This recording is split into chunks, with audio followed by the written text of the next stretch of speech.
Momento de hablar de economía. Recién repasábamos el tema del dólar. ¿Qué está pasando con el dólar? Bueno, de este tema y otros temas más vamos a hablar con el economista José Vargas, a quien tenemos en línea. José, Claudia Durante saluda. Buen día, bienvenido. ¿Cómo estás? Muchas gracias, muy buenos días, un placer como siempre. Igualmente para nosotros. Dólar blue. ¿Qué es lo que está pasando? Digo, porque ayer también volvió a ser noticia. En estos últimos días lo ha sido. ¿Y esto qué significa? ¿Debemos preocuparnos?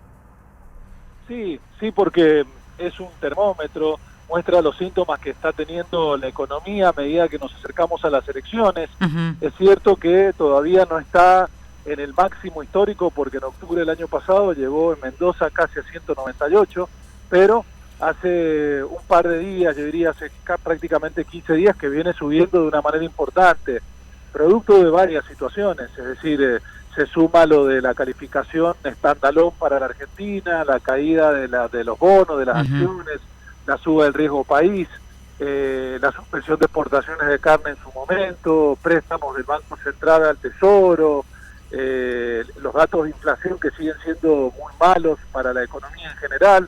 Entonces, son muchas situaciones que hacen que de alguna manera o de otra, incluso con más regulaciones, como fue el fin de semana que Argentina en fútbol jugaba la final con Brasil, el Banco Central decidió colocar más regulaciones al mercado cambiario. Hoy no queda prácticamente otra alternativa que, si alguien necesita divisas, ir a los mercados marginales. Uh-huh. Y es ahí donde obviamente la brecha es muy amplia. Por ahí la duda que nos surge a nosotros es, digo, como ciudadanos comunes y ciudadanas comunes, es por qué genera esa expectativa el dólar blue, cuando en realidad hay un dólar oficial que termina siendo mentiroso, ese dólar oficial.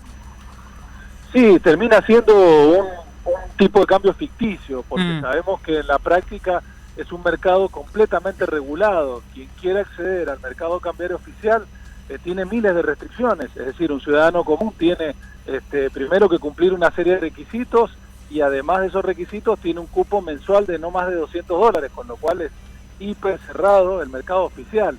Después los importadores tienen también sus regulaciones, los exportadores tienen tanto tiempo para liquidar, con lo cual después de ese fin de semana de que el Banco Central impuso regulaciones o más cepos a los mercados alternativos como el contado con liquidación, dólar MEP, etcétera, quedó sumamente restringido la única vía prácticamente por los marginales, y además a medida que nos acercamos a las elecciones la economía empieza a tener más incertidumbre, un poco más de temor, y busca refugiarse.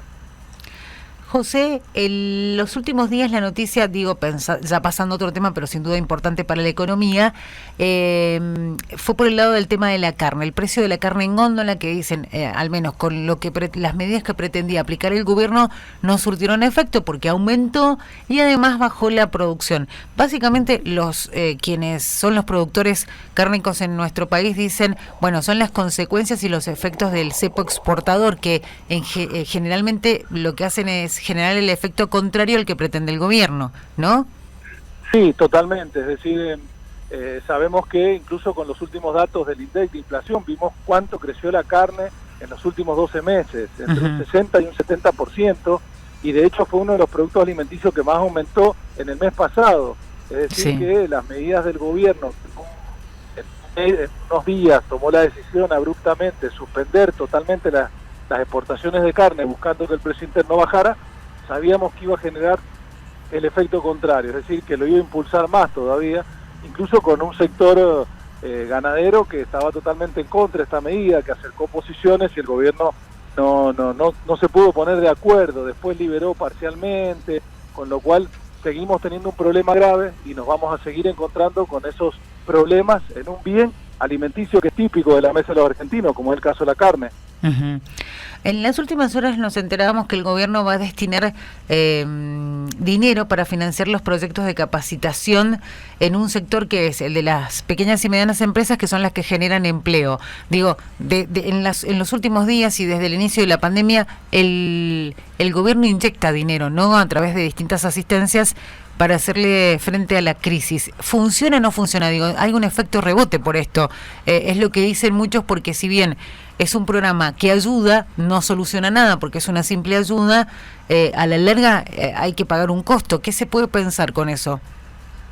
Sí, son paliativos, son ayudas. Es cierto que en un momento como el que venimos viviendo del año pasado de pandemia es sumamente necesario. Todos los países lo están aplicando en mayor o en menor medida. Sabemos que no soluciona, y menos en un sector tan delicado como es el de las pymes, que hay que sostenerlo como sea.